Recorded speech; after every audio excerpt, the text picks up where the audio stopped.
Hey, Albums of the Year is on its way as soon as I can muster up the energy for with A-level work, but until then, if you weren't aware, I spent all of 2024 tier ranking every single album I listened to in bi-monthly installments over on TikTok. So until that video comes out, I thought I'd just share a big old compilation of all of those videos for you guys. Enjoy! Welcome to my January and February albums tier list. This has been a stacked 2 months of music, and I inevitably haven't got round to hearing everything.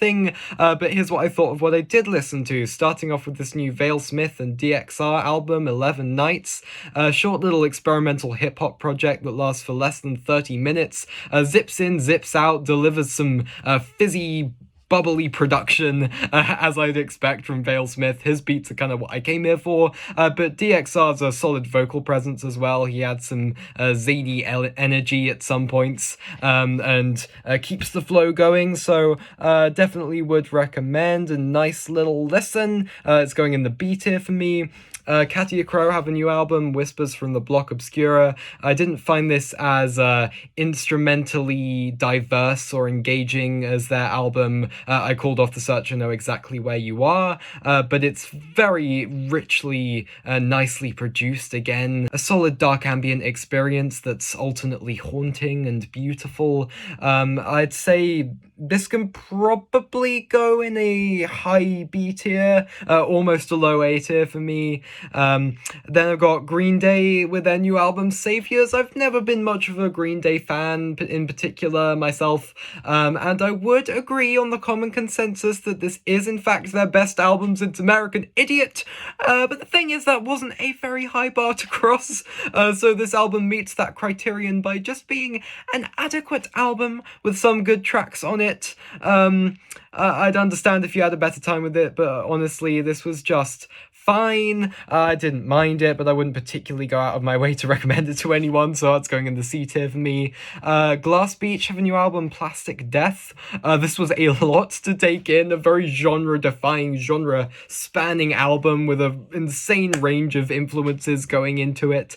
So definitely musically one of the most exciting albums of 2024 so far. I would say the vocals aren't really my cup of tea. They don't always match the energy of the music and overuse this pitch bend effect a little bit too much for my liking, but definitely one of the most engaging and exciting albums of the year so far, and the instrumentals alone will probably be enough to get it into the A tier for me. And Future Islands have a new album out, sort of a entire album themed around a breakup, and this was emotionally connecting with quite a lot of people I'd heard. Unfortunately, I did feel like I was missing something a bit here. The lyrics are honestly quite beautiful throughout. They're very well written, and that's where I think the emotional core of the album lies. But unfortunately, I found the vocals to be a bit over-stylized and overbearing at times, and the synth pop, synth rock, whatever instrumentals sounded very pretty and well balanced, but over time I just found them to become a bit bland, and the sound palette didn't really change much over the course of these tracks, so unfortunately just the music didn't do much to move me on this album, which is a big shame, so I think I'm gonna have to put it at the top of C tier, but I might have to give this one another listen. The Smile, Wall of Eyes, however, absolutely yes. I really enjoyed their first album. I thought it was really solid, and this basically one-ups it in every department. It's a gorgeous, colourful, dynamic sounding album. It's just brimming with understated brilliance. Really enjoyed some of the talk influence on this one. I only really have enthusiasm for this record, and I honestly think it's the best album of 2024 so far. Prelude to Ecstasy by The Last Dinner Party, a wonderful debut album from this band, really cinematic, powered by some really strong songwriting throughout. I'm going to put this one up in the A tier. Alan Moore has a new album, Within. Alan Moore is an out-of-this-world producer, but this album leans away from electronic music into a mostly acoustic sound, almost flamenco-inspired at points, and this album sounds absolutely fantastic. I hit play on the first track and was just locked in and could not believe my ears. Just a deluge of percussion and all of these sounds are flying past your ears, really thrilling to listen to, and it does stick to a pretty similar sound throughout the album, so I guess I'll see how replayable it ends up being, how I feel about it on further listens, but easily one of the most invigorating things to come out of the year so far, and I think I'm gonna have to put it in the S tier.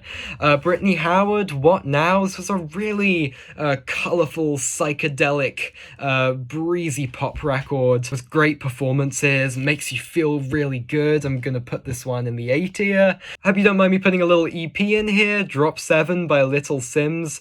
It's a really brief collection of tracks, but they deliver some pretty exciting, eclectic ideas, some deep bass and hard-hitting percussion, almost a kind of Afrofuturist aesthetic going on here. I would say she gets a little bit too laid back on some of these tracks, given the energy of the music that it's trying to push forward, but definitely a solid little collection, and I'm gonna put it in the B tier. Chelsea Wolfe, She Reaches Out to She, a really strong gothic atmosphere on here, with some rock elements balanced out by some dark electronic production, some compelling songwriting and lyrics. Another one that I'll definitely feel like coming back to in the future, and I'm going to put this one in the A tier, which is now getting pretty full. Declan McKenna, What Happened to the Beach? Definitely the most creative Declan McKenna album so far.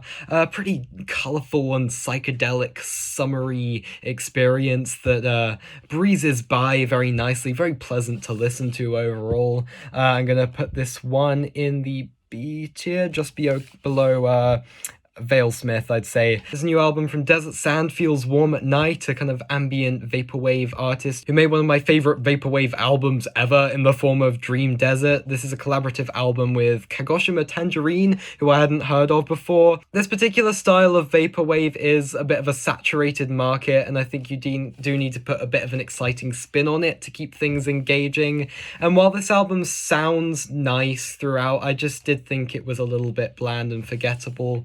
So I'm going to put this one in the C tier, unfortunately. Subtronics with Tesseract. Subtronics is a dubstep artist who's been in the scene for quite a while. I went into this album looking for some mindless fun, and some of these tracks did give me that. The production's alright, aside from a bit of a lack of dynamics. But honestly, I just don't think this style of music has much of a place in my 2024 without you doing something exciting with it. So unfortunately, not a very strong record, and I'm gonna have to put this one in the D tier if something's gonna go in there. Ending on a positive note though, Quadeca's new album Scrapyard. Really enjoyed I Didn't Mean to Haunt You, and this is just as good, perhaps even better.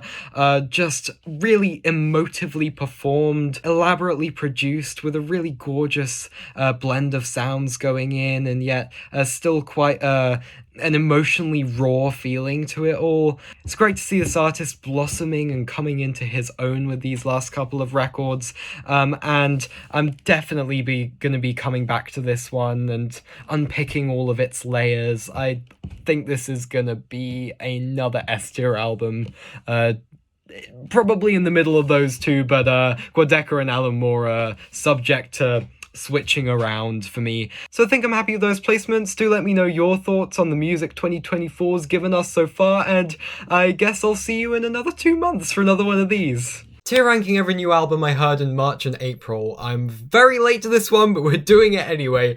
Starting with this new Everything Everything album, Mountainhead. I've been a fairly casual fan of this alternative rock band for a while. No like sky-high expectations going into this album or anything, but it was a very solid and enjoyable experience throughout, I'd say. Nothing mind-blowing and a fairly consistent sound throughout, but it's definitely their most overtly conceptual album yet, with a very interesting idea and story behind it, and is generally lovely on the ears with some really nice melodies and performances throughout. So I'd give this a high B tier, I'd say. Yard Act have put out their second album, Where's My Utopia? I was not expecting this to be like an indie dance project after their far more kind of wry post-punk sound on their debut, but I think it's really kind of earnest and fun. Seeing this album performed live was just a really really great, enjoyable time. And I'd say the record itself is just a little bit more enjoyable than their debut for me, so I'd say this is another B tier one for me. Then Ariana Grande has a new album, Eternal Sunshine. It's pretty good, it's fine, some nice touches of disco, greater danceability than what we're used to from her. Nothing super out of the box, but there's some fun and catchy tunes on here. I definitely wouldn't dissuade anyone from checking this one out, so the B tier is just gonna keep filling up, I guess. But Fortet has a new album out called 3, and I'd heard some people feeling pretty lukewarm on this one, but actually, I think he's gone and done it again. I think this is another pretty gorgeous album from him from front to back. I would say the 2 best tracks on here for me are probably the first and last tracks, which are also singles. Loved, which is just a gorgeous sounding combination of soft acoustic drums and fluttering analog synths, and 3 drums, which hits an incredible sort of noisy, overwhelming, emotional climax at the end of the record, and everything in between is just lovely on the ears. So definitely not anything super new from Kieran Hebden, but I just think it's really consistently well executed, and I'm going to put it in the A tier personally. And then to try something a little bit different, I checked out the new Casey Musgraves album, Deeper Well, which is kind of, I guess, indie pop maybe sort of album with country flares. It's fine, it's pretty bland if I'm being honest. Nothing on here stuck with me all that much. I'd say maybe the first track on this album was my favourite. It's not something I'd go out of my way to recommend to people, though. It's going to be a C tier for me.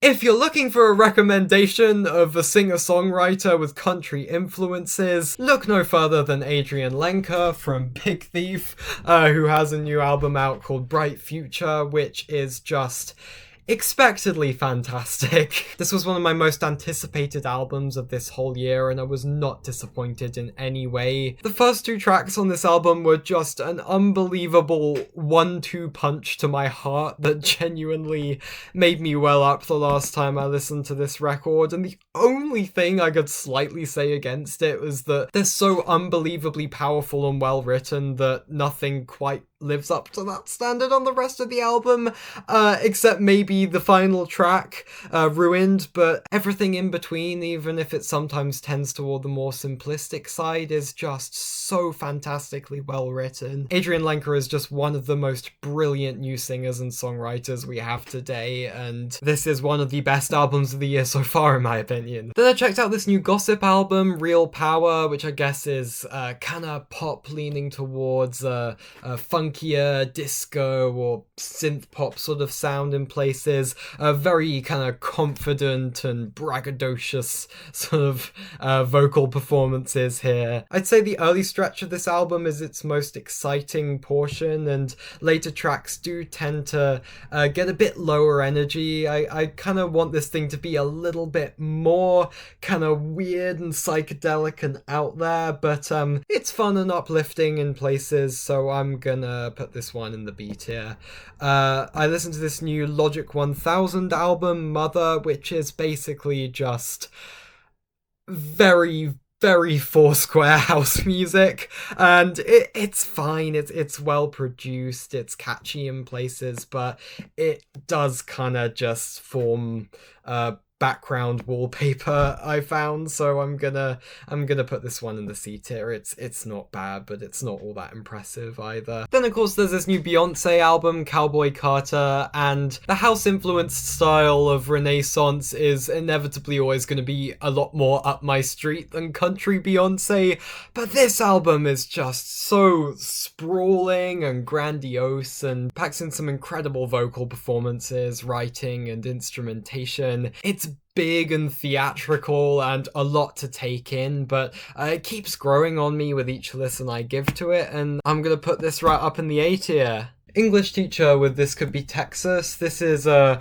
bunch of newcomers from Leeds. I heard this album and initially was kind of feeling like it was a bit of a sort of derivative mix of bands like Black Country New Road and Dry Cleaning, not something super new and unlike things I'd heard before. But actually, as it went on, this album just has so many musically beautiful moments, and I definitely warmed up to it a whole bunch. It's not like they're anything like super distinctive or unique within this kind of modern post-punk niche, but they definitely do enough to set themselves apart, just in their arrangements, selections of instrumentation, vocal delivery style, and everything. And this is just a damn solid, promising album throughout, and I guess I'm gonna put it up in the A tier. Then Khruangbin have a new album, Ala Sala. I've always found... Well, this is basically just... a copy and paste my thoughts of like every single other Khruangbin album. It's not really going to reward you much for close active listening. It is just funky, reverb-laden music intended to create some nice summery vibes, and it should be listened as such. Put in the background, don't overthink it, and yeah, this album actually just does that pretty damn well if you go into it with that attitude. It's just nice to have on, and I can't fault it for that. I'm gonna put this in the B tier. Lynx has his debut album out called Abomination. This album has generated hardly any buzz that I've noticed, and yet I find it to be a really damn good time. Just raunchy, energetic electropop, some really hard-hitting beats and good production on here, and some hilarious witty bars all over the place. I will say that when it goes into a bit more of a slower, more low-key territory on a couple of tracks, it can't really keep up the same level of quality. It does falter a bit in a couple of places, but apart from that, when it's just doing bangers, it can't really go wrong, so I'm gonna put this right at the top of the B tier. I would definitely recommend it as an underrated release of this year. Then we got the debut Near Archives album, Silence is Loud, which is like a modern poppy take on drum and bass. This album is just full of life and sparkle and energy. A pretty invigorating breath of fresh air within this genre. I'm not going to pretend it's doing anything crazily radical with its influences, but it's just showing this genre and its history so much love in a way that we haven't really seen in recent years from this pop kind of angle, and every track hits. It's brief and delightful. I'm gonna put this up in the A tier. Taylor Swift, The Tortured Poets Department. I was quite looking forward to hearing this album. I'm like a casual Taylor Swift fan, and yet... Oh, what a drab listening experience this main album was. Lyrics, some good ones, some definitely not so good ones. I'd say just my main issue is Jack Antonoff is absolutely asleep at the production. This is just this grey, bland wallpaper in the background of her vocals, copy and paste 15 times. Sure, there's some more energetic and noteworthy moments, like the rockier production on Florida, or the dance beat on I Can Do It With a Broken Heart, but overall I just can't believe this is the same guy who was making albums like Melodrama or Norman fucking Rockwell a few years ago, so it's just a disappointingly half-assed and nondescript listen with this main set of tracks. I'm honestly bordering on putting it in the D tier, but I just don't think I have that level of feeling when I listen to this album, so I'm gonna put it in the C. Disappointment to be sure, but the expanded version, well, I definitely can't say that I'll want to sit down and listen to all 31 tracks of this thing front to back. These bonus tracks are just overall like significantly notably better than the main album, which is kind of baffling. Maybe it was just more of what I personally wanted out of this release, going more in the acoustic folklore and evermore type of direction, but it's just way stronger songwriting, way more interesting production, not like any kind of crazy improvement, but if we're just talking about these bonus tracks as their own thing, this is definitely going up in the B tier rather than the C tier. Speaking of long albums, Blade with Cold Visions, also around 30 songs long, but they're all short and to the point, fitting within the cloud rap genre, which is all a bit kinda out there and surreal and not taking itself too seriously, but also building a kind of icy sense of atmosphere. I'd say this is one of the better albums I've heard in this whole genre. I was really impressed at its ability to keep my attention over the course of this runtime and sequence the tracks well so that they feed off each other's energy. Very banger heavy, definitely one of the more banger heavy Blade albums I've heard, despite the slightly kind of depressive angle some of the lyrics take. A bit of an absurd, fun ride. And I guess I'm gonna give it a high B tier, I'd say. And then Justice have a new album out, Hyperdrama. Crazy level of hype for this one from myself and I imagine many other electronic music fans. One of the most exciting albums of the year, for sure. And I'd say it lived up to most of my expectations. They were pretty sky high, and I would say it's not like any kind of insanely consistent album, the two Tame Impala tracks, even though I am definitely a big Tame Impala fan, were a little bit underwhelming, I'd say. Their hooks weren't super strong, but even they were mixed in with tracks like Generator, which is just disgustingly like gritty and industrial and hard-hitting. They really knocked that one out of the park. It might be my favorite track on here, or a more multi-phased instrumental cut like Dear Allen. And then there's these funkier, sleek, poppy tracks, even one with a Thundercat feature at the end, which hit super hard.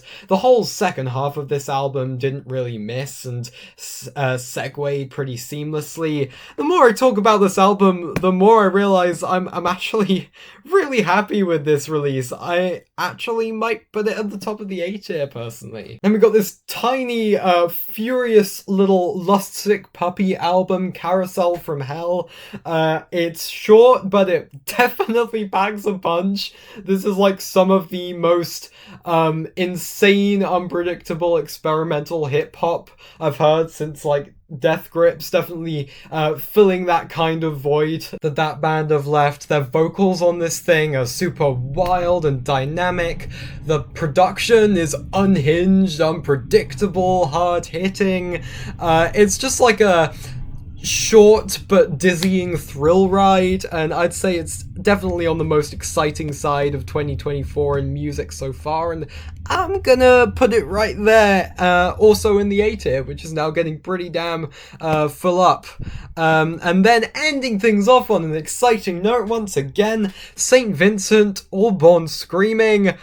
Oh my god, she went hard with this one. When I first heard that like first stretch of tracks on this album, like the first half, I'd say, were just consistently blowing me away, going from beautifully written, beautiful sounding quieter sections, leading into this explosive rock bombast. Some of the production and mixing is just like insane and unpredictable. This one track has these drums that come in that just like sledgehammer through the entire mix, and it somehow sounds really great. And like maybe the final stretch of tracks didn't quite hit me on that same level initially, but they're definitely also growing on me with further listens. I think this is one of the best St. Vincent albums and a must-listen album of 2024 so far. I'm just gonna let it scrape by an S tier. We are back, putting a bunch of albums from May and June of 2024 into a tier list. First up, Square Pusher with Dostro Time. This actually came out in February because it was a physical and download-only album for a few months. A move which I definitely think more artists should pull,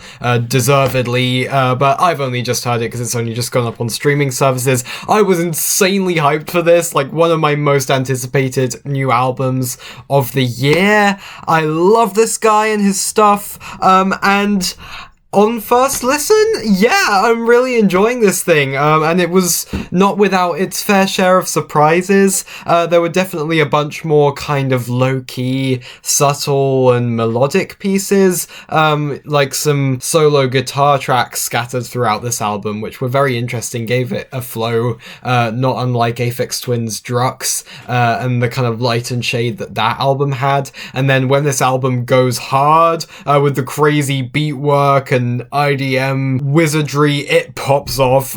Wendorlin I absolutely loved as a single, and I'd still say that's probably the most thrilling track on this entire album. I'll have to see how it sits with me over time, but right now I'm definitely feeling an A tier with this one.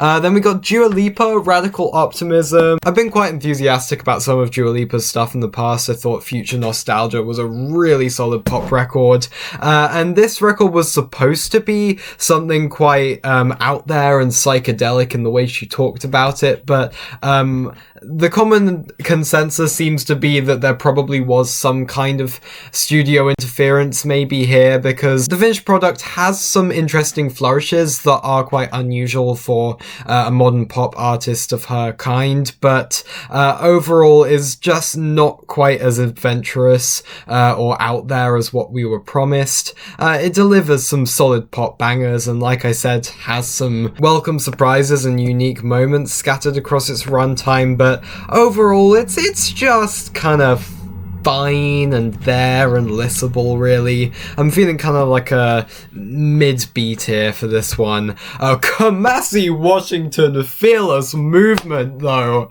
Oh my god, I was so happy to see this guy back in our 2024. The Epic is genuinely one of my favourite and most listened to jazz albums of all time, and I've never been less than impressed by anything he's done, and yeah, this is just a sprawling, beautiful, adventurous, uplifting, hard-hitting jazz record that definitely amps up the sort of rhythmic aspects of his music and its danceability, a little bit more funk, even a few touches of hip-hop here and there on a couple of tracks. And the track that I'd say stole the show here has to be Prologue, weirdly the final track on the album, which is just has you ascending to a higher plane. Can't wait to give this one a bunch more listens, and honestly, I'm feeling an S tier on this one. Mokhtar, Funeral for Justice. This was another one I was hyped out of my mind for. I absolutely loved their album from 2021, A Freak Fic Team, and yeah, I'd say this is pretty much exactly what you'd expect from a new Mokhtar record. It's not really going in any particular new distinct direction for the band, but it's just more of what I love personally, often with like an even higher level of energy and ferocity than what they've normally done. A couple of these tracks just go absolutely crazy, blazing psychedelic guitar solos all over the place, and the Tamashek language and the unique Tuareg musical influences just make them really unlike any other band out there. I absolutely had a great time with this one. I'm going to put it right in the A tier. A.G. Cook, Britpop. A.G. Cook is probably like the hottest hyperpop producer in the world right now, obviously doing some brilliant work with artists like Charlie XCX, and this is a kind of interesting like triptych. It's like 100 minutes long and ranges kind of all over the place in terms of style. Some more abstract, long-winded tracks here, and some tighter, poppier ones. It is a bit all over the place, I'd say. It really kind of darts off in all directions, and some tracks are definitely clicked with me more than others. It's not a super cohesive front to back listen or something I'd want to spend 100 minutes straight listening to, but there's definitely a lot of exciting and well produced individual cuts here, and I'd definitely at least recommend checking it out. It's certainly something interesting to try, so I'm going to put it at the top of B tier. Igloo Ghost, Tidal Memory, EXO. I have been dying to talk about this album. I loved Neo Wax Bloom and I loved Leyline Eon for very distinct separate reasons, and having heard this third album, I didn't absolutely fall in love with it initially, but then it just kept on steadily getting better and better and growing on me with each successive listen, bringing me back in. And I'd say he's got a trilogy of equally great albums under his belt that all have their own distinct flavors. Like this one, it feels like a bit of a darker palette that he's painting with, I guess. It's sort of more gritty, raw, punchy, gets pretty noisy and intense in places, but the vision, the wacky ideas, the world building, and all his unique quirks as an artist are still in their full force here. I'd say his music sounds more assured and confident than it ever has here. It's really not something that I feel like describing in words much more. I'd just say, if you have any passing interest in electronic music, definitely make this one to check out. It is so much fun to listen to. One of my favorite albums of 2024 so far, and I'm genuinely putting it up there in the S tier. We'll see how I feel about these two albums over time. They are very, very different, obviously. Beth Gibbons, Lives Outgrown. Beth Gibbons, you probably know, is the singer in Portishead, one of the most important and influential trip-hop bands of all time.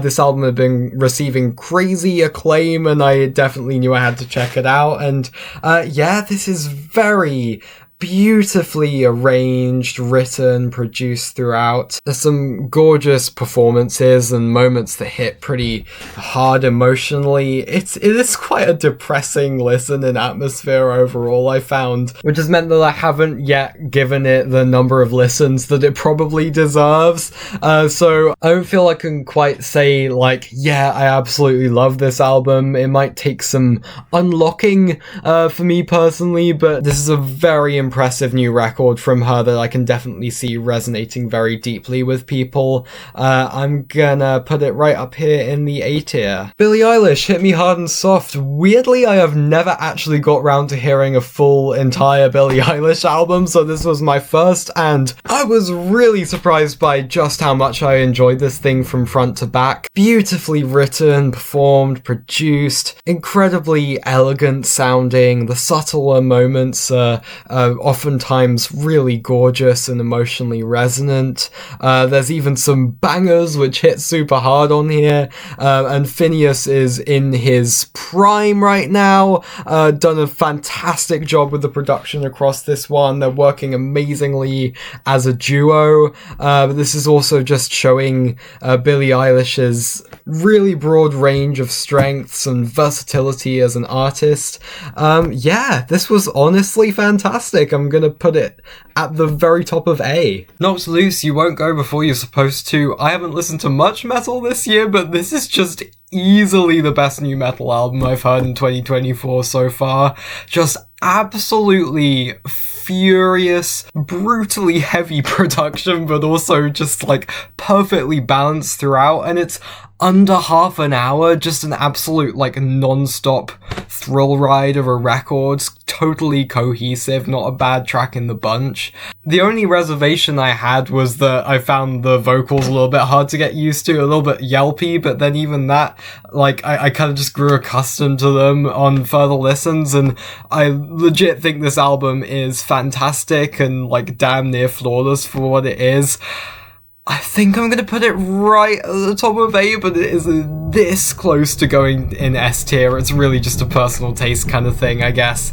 Continuing in the metal vein, we got Bring Me the Horizon, Posthuman, Next Gen. We waited ages for this album after its excellent predecessor, Survival Horror. It just kept on getting delayed, and I'd say it doesn't quite live up to that anticipation for me personally, given just how much I enjoyed their previous previous record, and I guess I appreciate the variety here. There's a few slightly more pop-punky type tracks. Not everything's quite so in your face and heavy. There's some cool electronic focused excursions on here, but also some stuff that just feels a little bit, I guess, pedestrian, or just like not so much up my street as what they were doing on that last one. So I feel like it's alright, it's decent. I'm gonna put it right there in the middle of B. Got some new music from Machine Drum, 3 for 82. My expectations for this were set pretty high by his last album, A View of You, and this was a solid, well-produced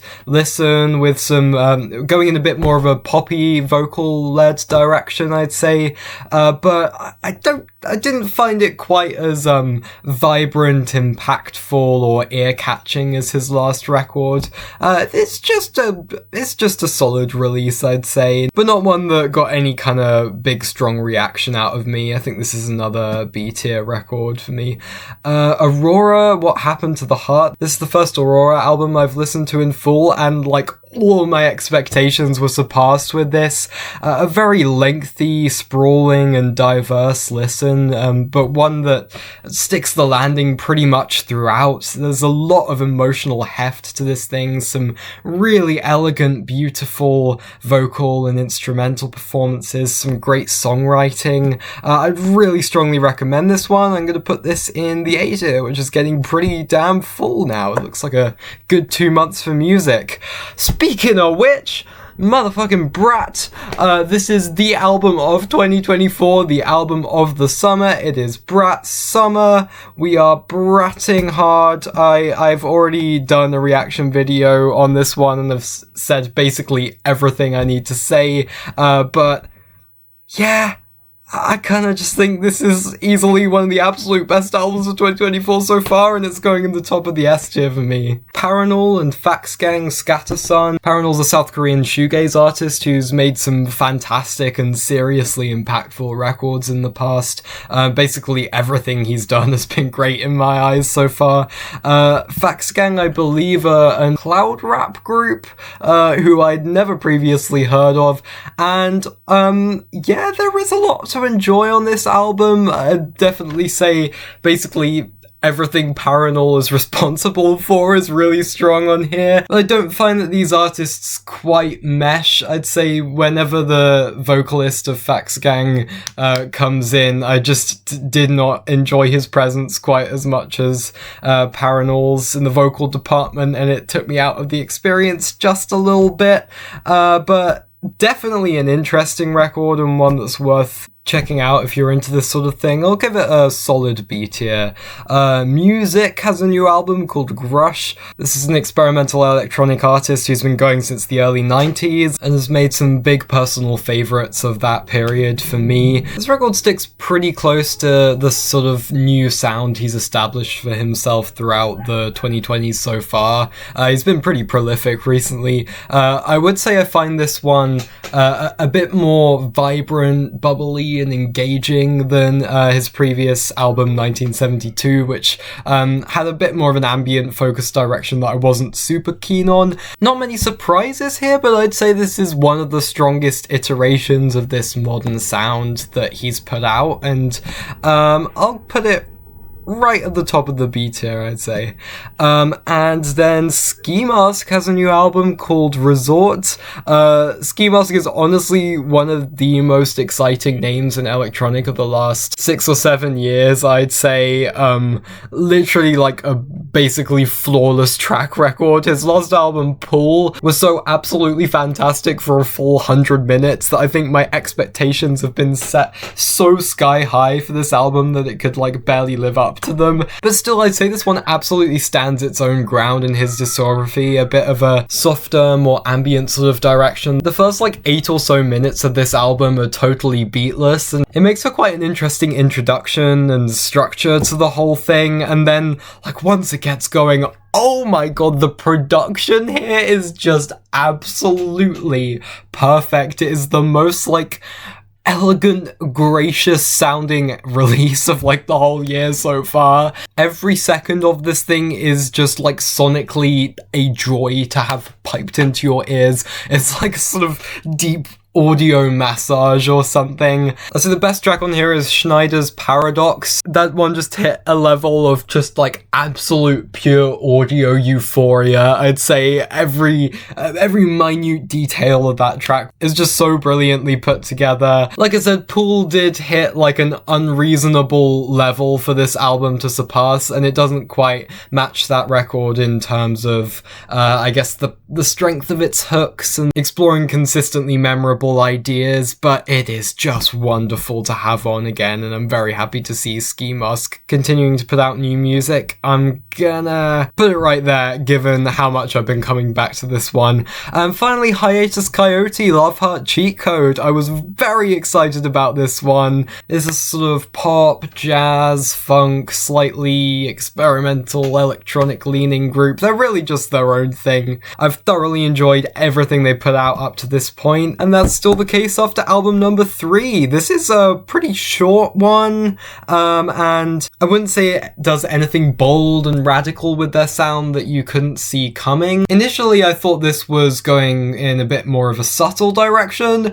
and then the last 2 tracks came in and absolutely bulldozed that idea to the ground. Cinnamon Temple is an absolute, like, unhinged banger, and I honestly kind of love it. I think that might be my favorite track on this whole thing. But aside from that, this is still just like beautiful sounding, wonderfully arranged, very kind of whimsical, magical sort of vibes to this whole thing. Super detailed, fresh, funky, some great pop hooks on here.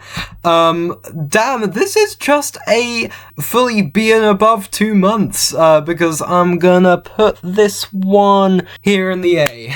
Ranking every new album I heard in July and August, we're starting off with Alvanoto with Hybrid 3. I believe the last in a trilogy of hybrid albums from this guy.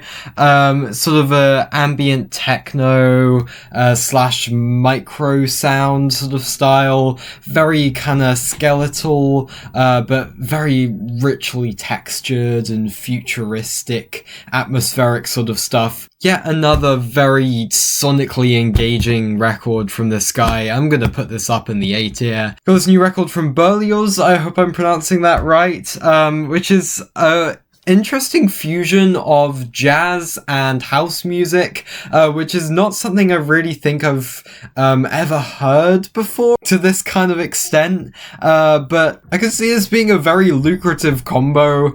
This thing sounds really nice and warm and summery, uplifting sort of vibes. It is perhaps a little bit samey and doesn't quite lift off, or not many of these tracks sort of travel in any huge new direction over the course of their run times, so I would like to see this guy develop his sound a little bit further, but this is definitely a promising start. I'll put it in the B tier. Wooden Flowers, Gold Trails. This band is a collab between Michael Mennett, who I absolutely adore, and a guy called Giant Metal Crickets. I have 7 words for this album: cosmic, psychedelic, electro, hip-hop, space western. And with that, I'm going to put this up in the A tier. Then we've got this new Vale Smith compilation, Misremembering 2 Vale Strumentals. And this is definitely an album of outtakes. But Vale Smith is just such an unbelievably talented guy that even this set of extra tracks he threw together are more fun and engaging than so many other artists' mainline albums in his field. Gonna put this in B. Deadmau5 has this new EP out, which is just called Some EP in typical fashion of his releases, but actually I was a little bit surprised in some ways with the direction this took. He has attached his Test Pilot pseudonym to this, so that makes sense. Most of this record is very like dark and minimal and expansive, but also quite hard-hitting and intense at the same time. Some of the sound design on this thing is actually really fun to listen to, and the few elements that these tracks are made out of all sound pretty cool across the board. It's a pretty fun time, even if there's not much of it or much to it, so I'll also give this a B. Got a new album from Kiasmos, which is a collab between Olafur Arnolds and Janus Rasmussen. Very kind of smooth, mellow and melodic house music with some orchestral and jazz flourishes. somewhere in the vein of an artist like Bonobo. A bit like the Berlioz record, it's got very nice vibes and textures overall, despite not personally, like, grabbing me particularly with sounds and compositions on display. This is gonna go into the ever-growing B tier. Childish Gambino, Bando Stone and the New World. I really need to give this some more listens, because this thing was a lot to take in. Very wild energy and choices of instrumentation and production and samples. That one track with the Prodigy sample, nice touch. I liked that. Yeah, from that one listen, I didn't get a sense of this being like a super cohesive conceptual experience, but it sure was engaging to listen to and pretty damn fun at many different points. Very creative new release from Childish Gambino here. I think I might put this up in the A tier, if I'm being honest. Then we got Casino vs. Japan, Tagebuch einer Verlorenen. This is a very low-key release in sound and in reception. Like, I've barely heard anyone discussing this album. It is quite a subdued and minimalistic ambient record. Some of these tracks are very kind of sparse and mesmeric in what they're aiming for. It's not quite as colourful or enveloping as some of their 90s records like Go Hawaii. It could definitely be just too distant and vaporous sounding for some people's tastes, but I'd definitely say there's some interesting atmospheric ideas on display here, and it is worth checking out at least. This is also going to go in the B tier. And then we have the new Porter Robinson album, Smile, which I was just unbelievably hyped for. I've put out a full, very extensive review of this thing, I have had some back and forth over the course of my various listens I've given this thing, but it is just a very unique, surprising in a lot of ways, sonically explosive and thematically rich new record from Porter. Definitely glad to see him not resting on his laurels in any way. Not that he ever really has over the course of his career. He's gone through so many artistic transformations, really just ever-shifting creative force in the electronic music landscape, and this is just one of the greatest and most compelling albums of the year so far, in my opinion, and I'm gonna put it right up in the S. JPEG Mafia, I Lay Down My Life for You. Speaking of sonically explosive records, this is scratching that Death Grip sort of itch for this year. And once again, I really need to keep on checking out this album. These 2 months have been way too stacked with cool new releases. He still absolutely does have a lot of presence behind the mic on this record, but I definitely found my mind gravitating less toward the lyrics and more toward the sonics of this album, because they are just so gloriously chaotic and amped up. Real hard edges to the sound of this album, a lot of rock influence and metal kind of guitars, distorted drums, while still switching up the sound palette for some interesting moments like that gorgeous sounding final track. Like I said, definitely need to come back to this one. It is really cool, and I'm going to put it up in the A tier. Paranol with Sky 100. This is another incredibly hard-hitting and emotionally powered record from this South Korean shoegaze artist, who I've been following quite eagerly for quite some time. It's not quite as instrumentally colourful as I found his last record to be. I actually think After the Magic might be my favourite of his that he's ever done, but if you really delve into the lyrics here, and especially that incredible 14-minute suite we get on here, it might just be his most personal and like emotionally sledgehammering record he's ever put out. There's some incredibly beautiful meaning behind these tracks, and as always, incredibly beautiful instrumental passages. So this is definitely gonna go up in the A tier for me. Actually at the top, I'd say, and I'm just noticing I definitely want to switch these guys around a little bit. Okay, and then we got a new one from King Gizzard and the Lizard Wizard, who obviously I am a huge fan of. One of my favorite rock bands working today, to be honest. Incredibly prolific, obviously. This is called Flight B741. And this is actually definitely a bit of a back to basics record, closer to their original garage rock sound of their first couple of records than anything else they've done. And initially I was a bit like, okay, this is a little bit basic, not as attention grabbing as stuff they've recently done, but that is precisely the point.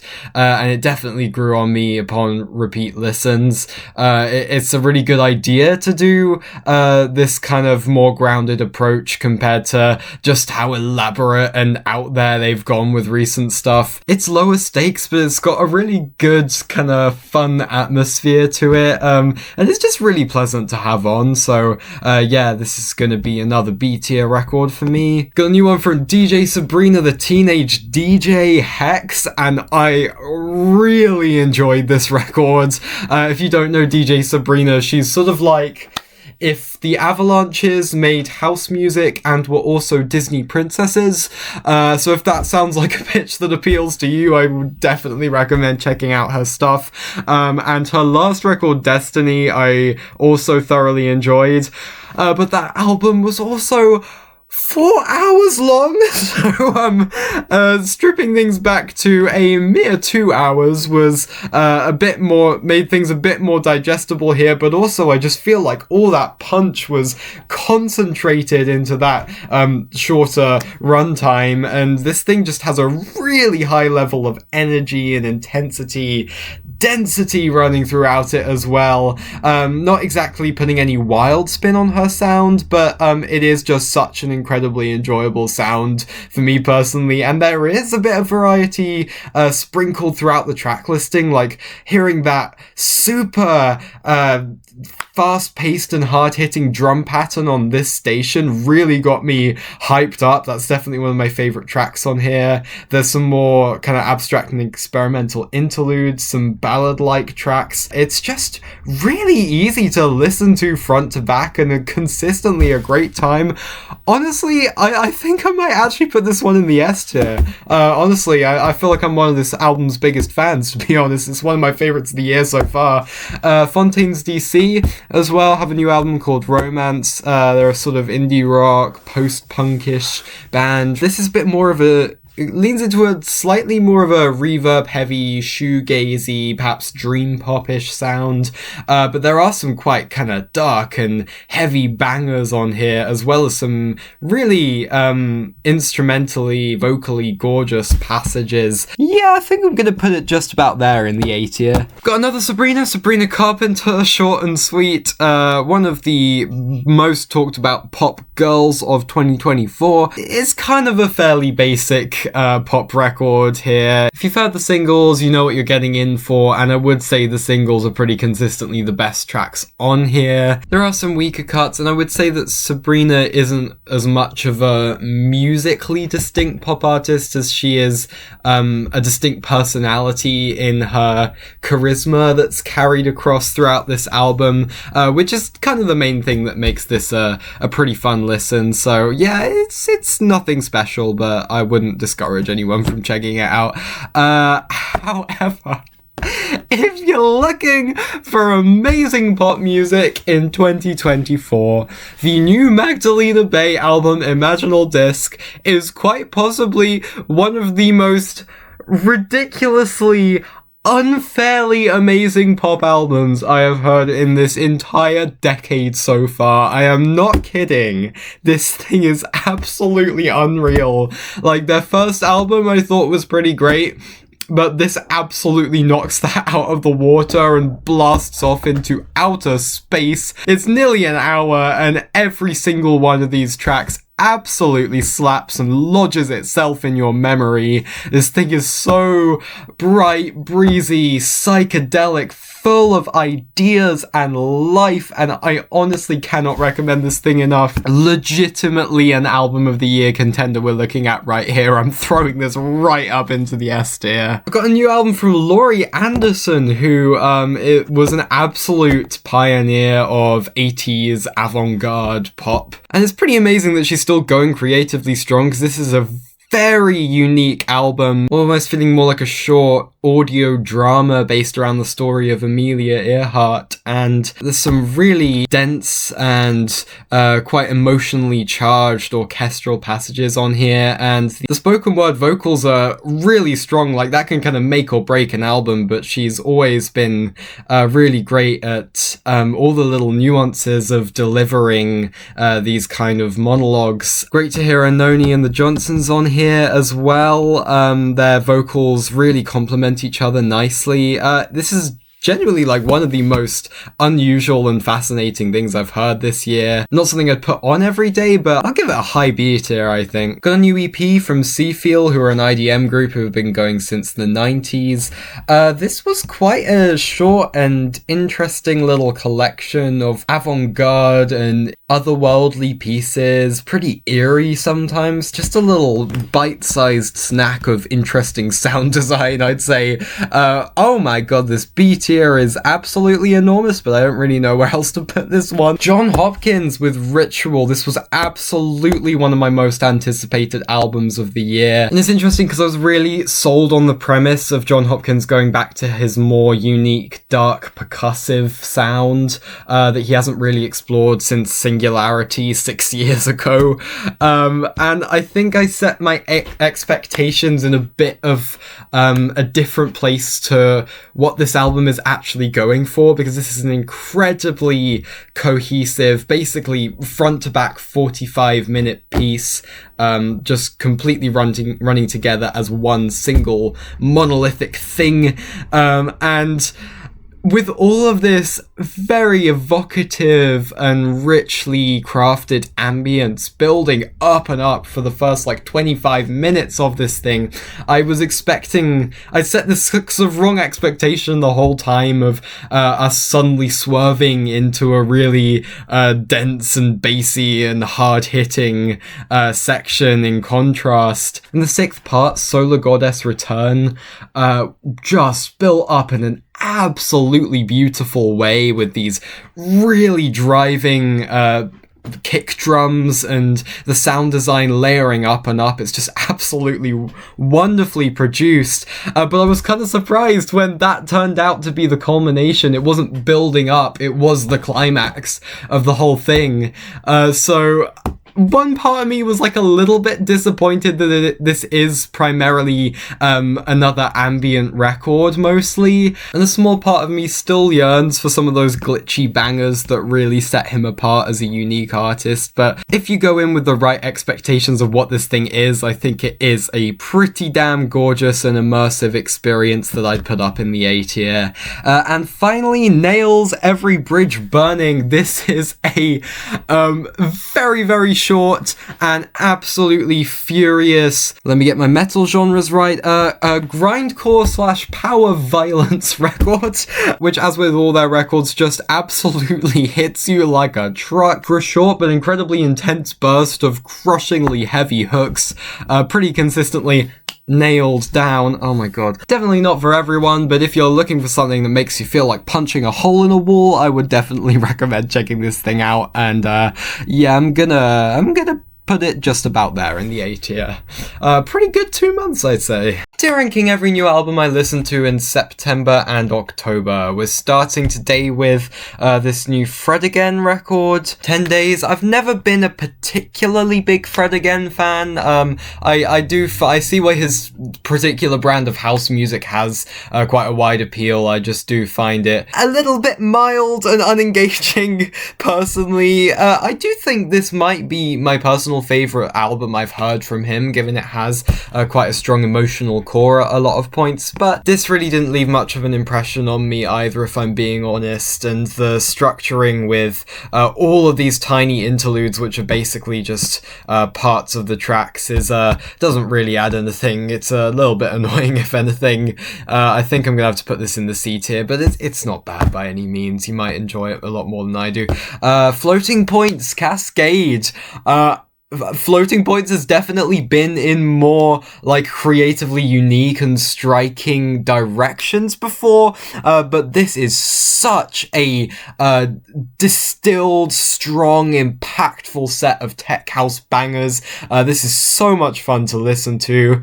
A great live experience at a certain music festival for me, and yeah, I've been bumping this ever since it came out. I'm putting this right up in the A tier. It's a great record. Continuing on that streak as well, Mother Lake, veteran, I guess, micro house, sort of experimental IDM type artist, with his new record Studio, and I was super happy to see this guy putting out new music again. That excitement definitely made this first listen particularly memorable, but this album as well, I just thoroughly enjoyed this thing. I was really happy with it.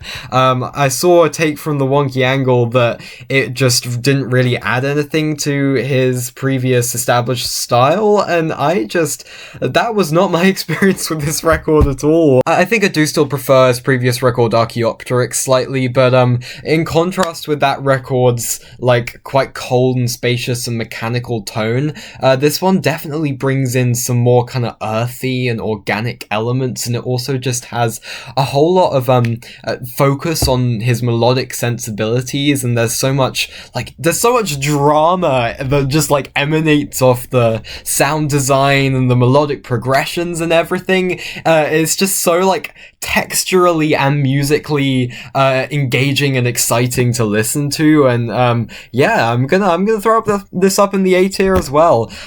Trenton Muller, Dreamweaver, I've definitely really enjoyed this guy's more IDM adjacent stuff in the past, but he's definitely gone in a bit more of an indie rock, shoegazy direction as of late. This is a very reverb-laden, spacious, distant feeling record, atmosphere-wise.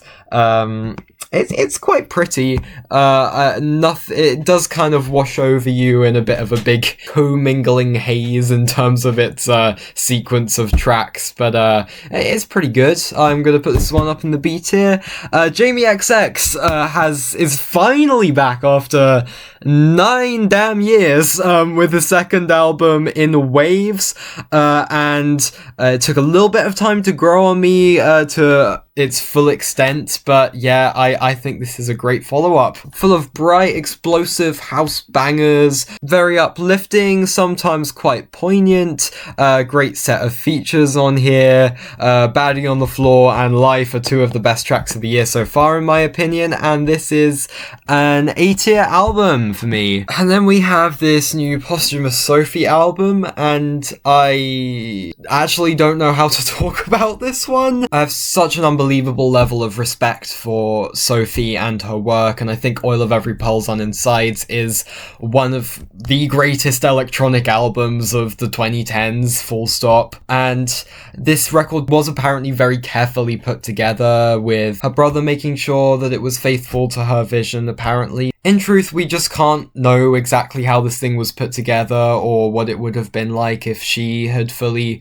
realized her own vision, but I really feel like there is just something seriously missing in this album. So much of the life of her music is gone, and I just really keenly feel her presence missing on this album, and to be honest, I did not enjoy much of this at all, and that really, really hurts to say. I just think because of the circumstances this came out in, it kind of defies this sort of classification, so I'm gonna give it its own little tier of I don't know what to do with it. There's this new Shoo Shoo album. This is actually the first album from these guys I've ever checked out, even though I must delve into their back catalogue at some point, but yeah, this was a very interesting, brief and snappy, but highly impactful bit of noisy, experimental electronic songwriting, quite sinister and unsettling and out there at points. But from what I can tell, this is maybe one of their like most vibrant and colourful and poppy releases, and that definitely did come across on here. I'm gonna give this an A for absolutely must listen again. And now we got Blood Incantation with Absolute Elsewhere. This is honestly unlike anything I've heard before, in that it's kind of a death metal record, but it's also like steeped in the vibes and atmosphere of all the most like ambitious and spacey 70s prog rock. There's even a Tangerine Dream feature on this one of these tracks, which absolutely goes as hard as you'd expect it would. It's just a brilliant dichotomy between two styles that on paper might not quite fit together properly, but even though this album swerves and takes you in a lot of different directions, it really does all manage to come together quite cohesively, and it was surprisingly really easy to get into, and I just had a great time with this one. I'm gonna put it up in the A, which is just filling up and up.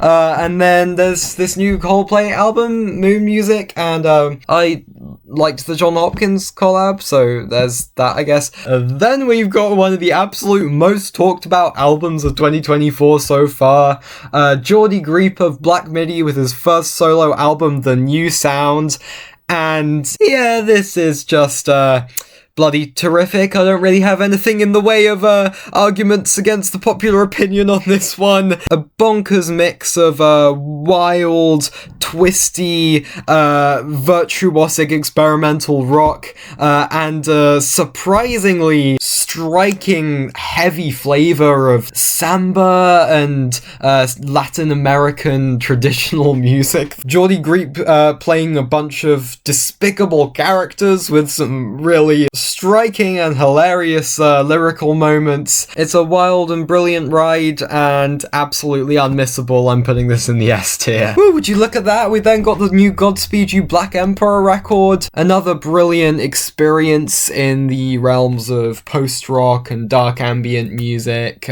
but actually quite a lot less dark than a lot of things they put out before, which is incredibly surprising given the heavy subject matter of the war in Gaza that this album was kind of dedicated to the victims of, even though there's no lyrical content on this one. They went for a really elegiac approach with it. A lot of these tracks sound surprisingly beautiful and almost comforting. A lot of the sound design and guitar tones are just perfectly done on this thing. It builds to some incredible crescendos, keeps your attention very well across some very long run times. It's fantastic. It's going to be the second S tier album of this video for me. Next up, Vale Smith with If You See a Blur. This was one of my most anticipated albums of the year by far, and I've been really wanting to do a video on it since it came out, but I just think it's got a bit too late now, unfortunately, so I'll give slightly more detailed thoughts on this one in particular. Umyo was my absolute favourite album of last year, and I stand by that opinion.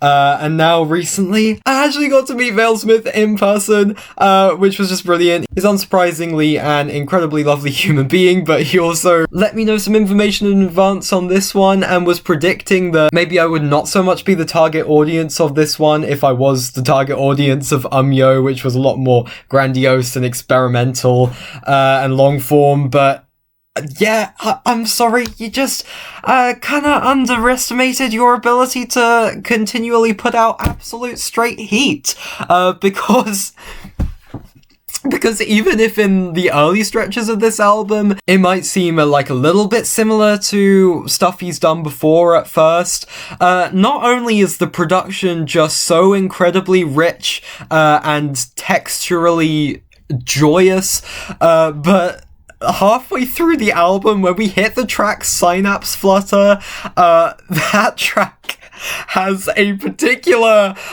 crescendo slash switch up, which goes so fucking unbelievably crazy that I was sitting on the bus trying to not look like I was having a seizure at how cool what I was hearing was. And that like starts a stretch in the middle of the album where everything is way more dark and weird, atonal, and pretty experimental even by his standards. And I feel like that section single-handedly just like elevates this whole thing and makes it stand alone in his discography. But yeah, this thing is so much fun, and will certainly be up there with some of my favorite albums of the year. He's only gone and bloody done it again. This is an S tier album. Then we got the Brat remix album from Charlie XCX. Normally I might not put a remix album on here, but this is definitely a lot more of a conceptualized, artist curated thing than most remix albums, and it's a little more cohesive as a result, although I think still in typical remix album fashion, there's a bit of disparity between the highest and lowest points on here. Still though, I do feel like I consistently enjoy this more than a lot of fans. It's really nice to just get quite a loose, like, smattering of interpretations branching out in quite a lot of different directions of this fantastic album. I might say something stupid with the 1975 and John Hopkins and Girl So Confusing with Lord, I think are better than the originals, and also Caroline Polachek on Everything Is Romantic and Shy Girl on 365 were both huge highlights for me. Very much worth checking out. I'm gonna like give it right at the top of B tier, I'm gonna say. Then we got Chat Pile with Cool World. This is a very heavy kind of noise rock, slightly industrial sort of group. I do think I enjoyed their debut slightly more, and it was even more impactful than this one, but this is still some raging, hard-hitting stuff with some fantastic riffs, great sound, great performances. I'm gonna put this just about in the A tier. Hudson Lee with Light Dancer. This guy has just been like quietly carving out his own lane in the realms of downtempo and ambient and experimental electronica, and if I'm being honest, I actually think this is my favorite thing he's ever done up to this point. This is a beautiful, immaculately produced album that never stops giving you so much ear candy and ear-catching elements. Really like organic and naturalistic and gorgeous, enveloping sound and atmosphere on this one. And some wonderful features from Koan Sound and Alexander Panos, and I think False Noise as well, and Frequent. It's like stacked with incredible names, but Hudson Lee himself has just proven himself a wonderful, wonderful producer on this. I cannot wait to keep giving it more listens, and you know what, honestly, I think I've just persuaded myself to give this the very top spot on this list. Then we got Confidence Man with 3am La La La. I friggin' love this band. Confidence Man has a million fans, I'm one of them. If Confidence Man had only one fan, that's me, mate. This band have just like hacked my dopamine receptors. This album sounds like how all my favorite pop music sounded to me when I was 10 years old. If you're looking for deep lyrical subject matter, this is not the place for it, but this album is an absolute blast, and I'm gonna screw it, it's my list, I'm putting it here in the A tier. Oh look, it's another day. Next we've got Kelly Lee Owens with Dream State. Great to see the return of this British electronic music producer with a particularly lush and dreamy new crop of tracks, perhaps shaving off some of the rough edges of her previous release. Nothing on here is super like out of the box and strongly impactful, but this album just feels like happy and comfortable in itself, and her ear for melody and sound design is still spot on. It's just very consistently enjoyable to have on, and I'll put it at the top of B tier. Halsey, the Great Impersonator. This is an interesting one to talk about, to say the least. She has gone through some really, truly awful things in her personal life as of late, if you weren't aware, and that definitely becomes the center of this most recent album. I can't say I've been following this artist particularly closely at all, so I had no particular expectations for their new album, but yeah, I will say the first track on this album kind of blew me away. I actually thought it was pretty great. The large scale, the unconventional sound of it all, the build up and payoff was all really impressive, and I didn't think that Halsey had this kind of experimental edge in them. The rest of the record was a lot more hit and miss for me in terms of how effectively their mode of self-expression and songwriting resonated with me. But this record absolutely has its moments and is admirable in its level of ambition. I'm gonna just let it get the bottom of the beat here. Definitely a pleasant surprise overall. Next we got Machine Girl with MG Ultra. Machine Girl have become basically like a digital hardcore punk act, essentially. Their music is absolutely wild, off the wall, dense and insane, and a ton of fun most of the time. This is one of their sugariest and dare I even say poppiest albums to date. Definitely a lot more hook centric and slightly more accessible than most of what they do, but with a ton of effort put into it. They managed to find a balance between giving a bunch of attention to the intricacies of its sound but still maintaining that rough edge.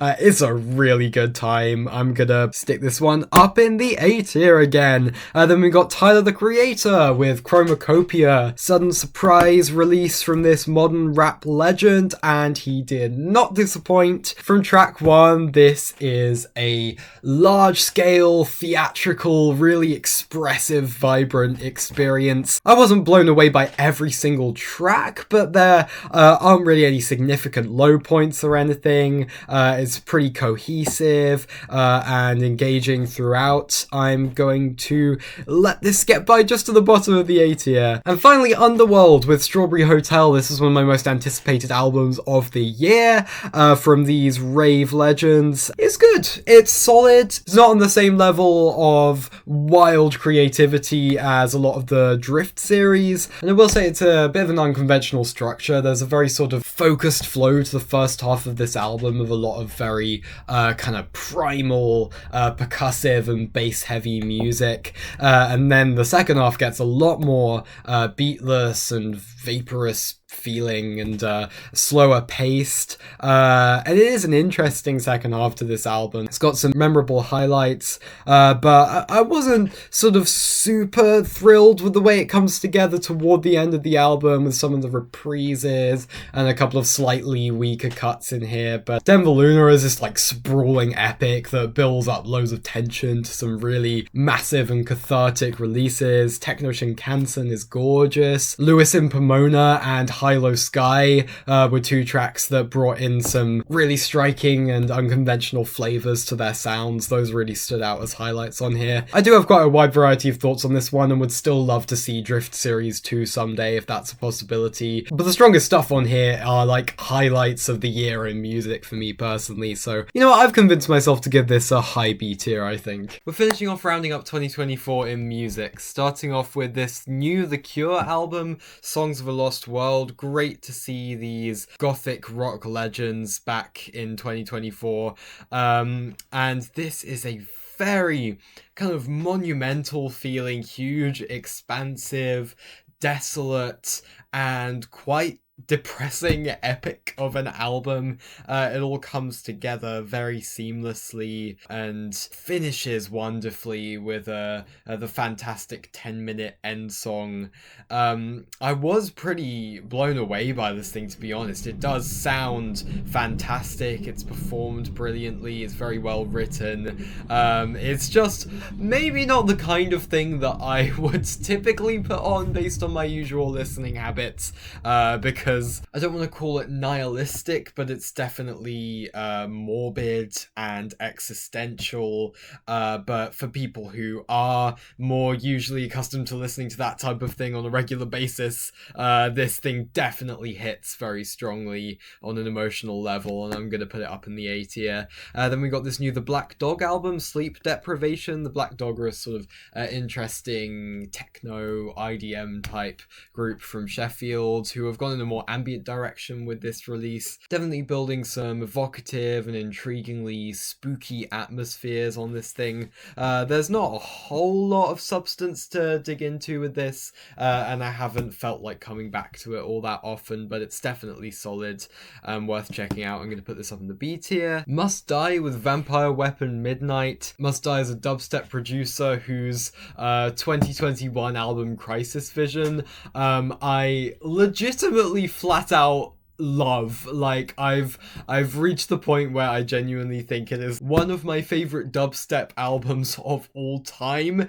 It is so ridiculously fun to listen to, and I just kind of wish that he'd lived up to that level of ingenuity and great sounding production again after the fact, because this whole new release is just a weirdly big step down from that level. It's by no means a retread of that record. There's a lot more hardcore and gabba elements, which can be fun when they're pushed to such a ridiculous extreme, but they're also a little bit hit and miss for me. The hooks and the sound design on this thing are all of unreliable quality throughout, and overall it was just a little disappointing. I'm putting this in the C tier. Then we got this new Poppy record, Negative Spaces.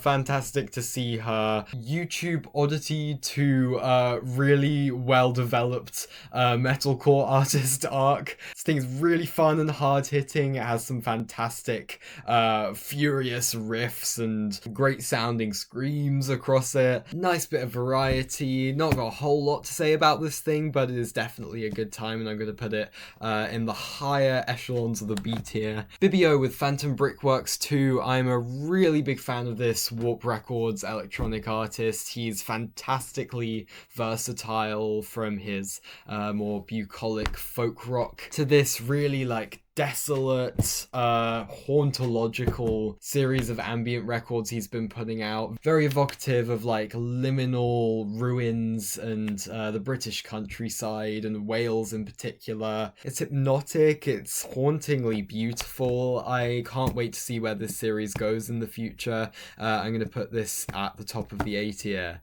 Then we got Drum with Meaning's Edge. I've been waiting to see a new release from this guy for quite some time, after Portrait with Firewood was like one of my favorite electronic releases of the 2010s, full stop. And this is a fantastic new EP. All its deep bass, distortions, and skittering rhythms scratch my brain in all of the right places. There's some wonderful flourishes of acoustic instrumentation, particularly woodwind instruments and strings, adding a lot of sonic intrigue. All its developments are so satisfying and climactic. I really highly recommend this thing, even though it's super short, just 4 tracks. I'm gonna give it the highest spot on this list so far. Then we got Kendrick Lamar with GNX, definitely one of the most exciting new rap releases to hear in 2024, and a brilliant surprise coming off the heels of the whole Drake beef debacle, into him basically just celebrating being at the top of his game and his West Coast roots, which he pays homage to on here. This thing is filled with personality. I feel like he's got to the point of popularity where he can just play into a load of unique vocal quirks and bonkers ad-libs and screaming mustard, and those were generally the most enjoyable spots on the album for me. I might be like a tiny bit controversial in saying that this album is very good and not quite great to me. There are a couple of moments like the title track, whose instrumental feels quite frustratingly flat and awkward and rhythmically hard to grasp onto. It was probably deliberate, I just didn't enjoy listening to it very much.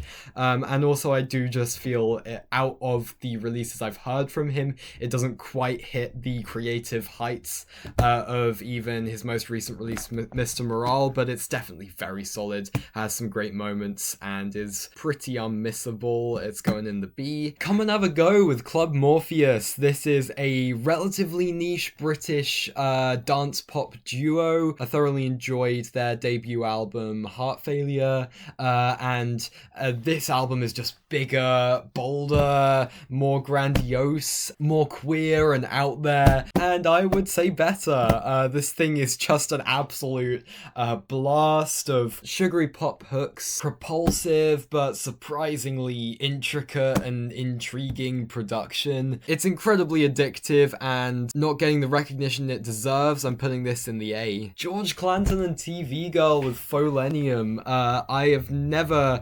actually actively listened to TV Girl in the past, but if you know me, you know I'm a huge fan of George Clanton, so I was very much looking forward to this team up with a more widely recognized group. And there's a wonderful synergy between the two acts on here. This is bright, vibrant, colorful, and summery despite coming out in December. Very brisk at 7 tracks and under 30 minutes, but packs a punch within that runtime. I want to highlight the track Butterflies as the most unbelievably blissed out new disco thing that totally took me by surprise. It's not on the level of Slide or Urapaya, but it made me very happy, and I'm putting this just about in the A tier. And then we got a new DJ Sabrina the Teenage DJ album again, a second one of 2024. This is Sorcery. I was big into Hex, and she's just continuing to be very prolific within her little niche, and I would say this album is quite a lot less surprising than Hex for me. It's all very solid and as pleasingly dense and well produced as usual. Slightly shorter this time as well, though still very substantial. There's really nothing that particularly stands out for me here within the wider DJ Sabrina discography. It is really just more of the same, but her particular style is so unique and cozy and comforting that I can't really complain that much about just getting another fill of it, so I'm gonna give this sort of a middle B tier, I think. Aphex Twin with music from the merch desk. This is a compilation of all of his exclusive physical releases at various live shows, adding up to the hugest thing he has put out since Select Ambient Works Volume 2.5 hours of material. It's like a big old Christmas stocking of unconnected but generally very enjoyable vignettes. Not taking Aphex Twin in any radical new direction he hasn't been exploring over the past 10 or so years, but it is right up with his usual level of quality, and there's some real gems in here if you dig for them, so I think I can let this get an A tier as well. And finally we got Scissor's SOS Deluxe Lana. This is technically a deluxe album, but there's a whole 15 new tracks, which I'm just treating here as their own self-contained thing. And I did really enjoy the SOS album as being quite grandiose and expressive and full of personality, but I do feel that this new crop of tracks had quite a bit less distinct flavor compared to the original record. Definitely has its fun moments, such as the Kendrick Lamar collab, but really it's just solidly made, very palatable, poppy material that sits nicely in the background without giving you too much to chew on as a listener. So it's perfectly decent stuff. I'll just give it a B tier, I think. So unfortunately no S tier releases this time, given the end of the year usually gets quite quiet, but there we have my final album tier list of 2024. That's a wrap. Yet to decide whether I'm going to carry on doing these through 2025, but you can look forward to my top albums of the year very soon. Peace out.